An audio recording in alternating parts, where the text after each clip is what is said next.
সাহায্য চাচ্ছেন আল্লাহর কাছে। কোরআন নিজেই আমাদের এই সমস্ত সাহায্য চাওয়া এটা দেখে সে বিলাপ করে, বিশেষ করে যখন কোরআনকে নিয়ে তাবিজ ব্যবহার করা হয়।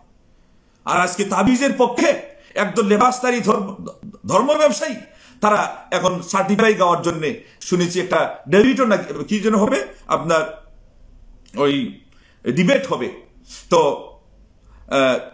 মানে বিতর্ক আলোচনা হবে। এই নতুন পরিভাষা এগুলো অনেক সময় আসেও না, তো যাই হোক, তো এটা কেন হবে? পাঞ্জাবি পরিহিত লোক আসবে কেন তাবিজের পক্ষে? তাবিজের পক্ষে এই জন্যই আসবে যে ওই পাঞ্জাবি পরিহিত লোকই তো মুসলিম সমাজ তাবিজ দেয়। এই উত্তর শেষ, আর কোনো কিছুই নাই। আর এখানে একটাই কথা, যে আজকে এই যে আমাদের বিপদ দূর হচ্ছে না, তার মধ্যে এই লেবাসদারি মৌলবীগুলো হলো সবার শীর্ষে বড় একটা কারণ। যে এদের কারণে আজকে শিরিক সমাজ থেকে উৎখাত হওয়ার কথা। আল্লাহর সাহায্য আসতে গেলে সর্বপ্রথম শর্ত আল্লাহর একত্ববাদের বিশ্বাস, মুসলিম মিল্লাতের মধ্যে আরো বদ্ধমূল হওয়ার কথা, এবং শিরিকের জগদ্দল পাথর ভেঙে খান খান হয়ে যাওয়ার কথা, এবং সেটা ভেঙে খান খান করার কথা। আলিম সমাজকে সেই আলিমের নাম রূপী সেই কলঙ্ক সে এখন ওই ওকালতি করতে বসতেছে আপনার এই তাবিজের পক্ষে। আল্লাহর সাহায্য আসার পথে সবচেয়ে প্রধান অন্তরায় যদি হয় মাজারের ভণ্ডগুলো, তাহলে দ্বিতীয় পর্যায়ে এই ধরনের লেবাসদারি এগুলোকে মানুষ এখন খতিব হিসাবে মসজিদে বাছাই করে, এগুলোকে মাদ্রাসার শিক্ষক হিসাবে মানুষ নির্বাচন করে, এগুলোকে তাদের সমাজের কর্ণধার এবং বক্তা, দিক নির্দেশনা দাতা হিসাবে মানুষ এদেরকে চিহ্নিত করে এদেরকে ডেকে নিয়ে যায়, এদের পকেটে হাদিয়াও দেয়, এদের পেটের মধ্যে উৎকৃষ্ট খাবারগুলো ভরে দেয়। এর আগে এদেরকে চিহ্নিত করা দরকার ছিল যে তুমি কি বলতে আসো, তুমি বলতে আসো কি, তোমার ওই ব্রেনের মধ্যে কি জমা করেছো আগে তুমি সেটা বলো। ওর পেটের মধ্যে তো কোনো ঘি জমা করা নাই, ওর ব্রেনের মধ্যে তো আপনার সোনা রূপা মণিমুক্তা জমা করা নাই। ওটা বিবেচনা হবে কোরআন সুন্নাহর জ্ঞান তার মধ্যে কতটুকু নিরঙ্কুশ ভাবে সে জমা করেছে।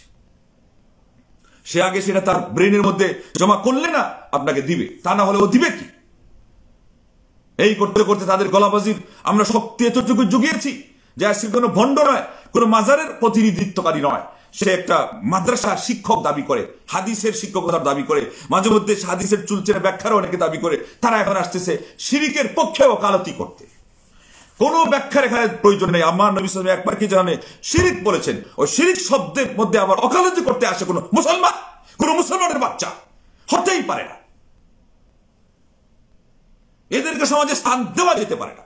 যে সমাজ স্থান দিব ওই সমাজে আল্লাহর সাহায্য আসতেই পারে না। সাহায্য আসতে লাগলে এদের কারণে সাহায্য প্রতিহত হয়ে যাবে। এদেরকে না ঠেকানো পর্যন্ত সাহায্য আসবে না। ফিলিস্তিনে দূরের কথা, আপনার দেশেই তো আসবে না, আপনার পরিবারে আসবে না, আপনার সমাজে আসবে না, আপনার মহল্লায় আসবে না, আপনার এরিয়ায় আসবে না, আপনার উপজেলায় আসবে না, আপনার ইউনিয়নে আসবে না, আপনার জেলায় আসবে না, দেশে আসবে না। তাহলে পরে কি আপনার সরকার পক্ষ, কি বিরোধী দল, কি যারা বেসরকারি লোক, কি রাজনীতি করে, যারা রাজনীতি করে না, সবাইকে সবকিছুর আগে রুখে দাঁড়ানো দরকার।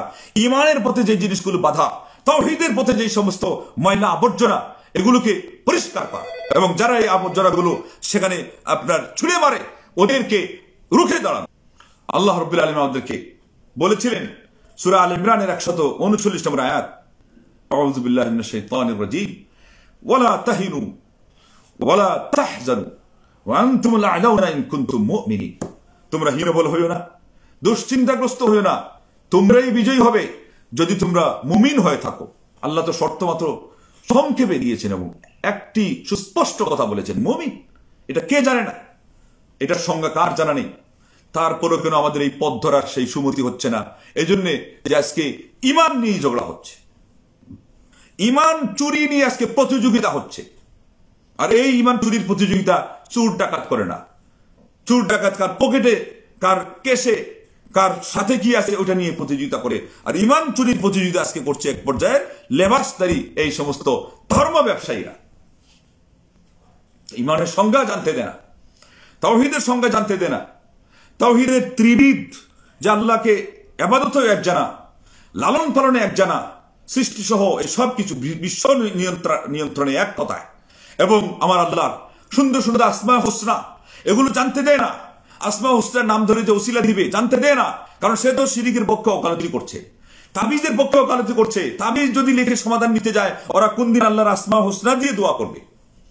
হাফিজ ইবনে হাজার আসকালানী যে তিনটি কথা বলেছিলেন যে ঝাড়ফুঁকের মধ্যে শর্ত, তার একটা হলো আল্লাহু আকবার, আল্লাহর কালাম অথবা আল্লাহর আসমা এবং সিফাত, এটা দিয়ে আল্লাহর কাছে আল্লাহু আকবার ঝাড়ফুঁক করা, সাহায্য চাওয়া। এটার মানে সাহায্য চেয়ে সে ফু দিচ্ছে, কাজ হবে না। মানে ভোগ দিতে ভক্তি শর্ত, এবং ভণ্ডদের কাছে গিয়ে মানত মাজারে করলে ভক্তি শর্ত। কাজ হতে গেলে আমার আল্লাহর উপরে আস্থা শর্ত নয়, ইমান দৃঢ় করা শর্ত নয়। ওরা তো দৃঢ় করতে দেওয়া দূরের কথা, ইমানের যে পথ অবলম্বন করা এই ঝাড়ফুঁকের ক্ষেত্রে সেটাই তো দিচ্ছে না, তাবিজ দিয়ে আটকাই দিচ্ছে। ওদের শ্বাস রুদ্ধ করুন তাড়াতাড়ি করে, যদি আল্লাহর সাহায্য আশা করেন যে ত্বরান্বিত হোক।